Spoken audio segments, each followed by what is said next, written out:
popular transit line that carries Vancouver tourists over the summer months will get a special extended run for the 2010 Games. For the past few years, a summer heritage streetcar has run near the south side of False Creek. Well, today, two state-of-the-art streetcars started their long journey from Europe to Vancouver.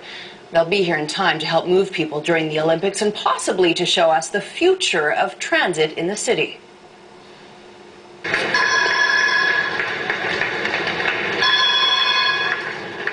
Could this be the sound and shape of 21st century transit in Vancouver?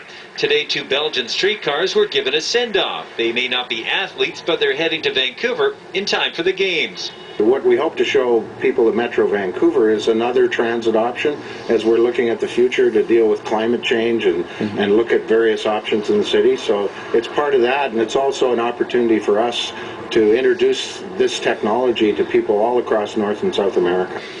With leather seats, spacious interiors, and low-floor access, they're streetcars we've never experienced, but we'll be able to for a few months starting in January. It's called the Olympic Line, Vancouver's 2010 streetcar, and it's certainly about sustainable transportation and ability for people to be out of their cars and then connecting people from the Canada Line Olympic Village station to Granville Island, which is expecting anywhere in the range of 35,000 to 40,000 visitors per day during the Games.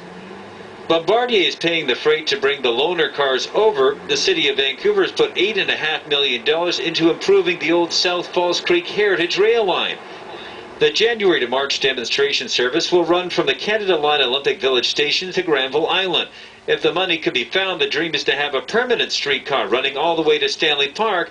There's even the idea of having another line along the north side of Falls Creek.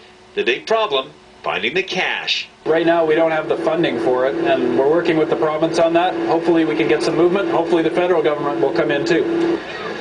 News the cars are heading to Vancouver attracted a lot of attention in Belgium, where they even released some artificial snow to make it seem like a Canadian winter.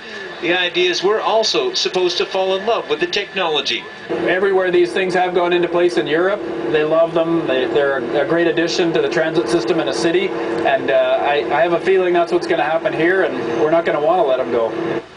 So, will streetcars become permanent BC residents, or are they just some European tourists over for the Olympic and Paralympic parties?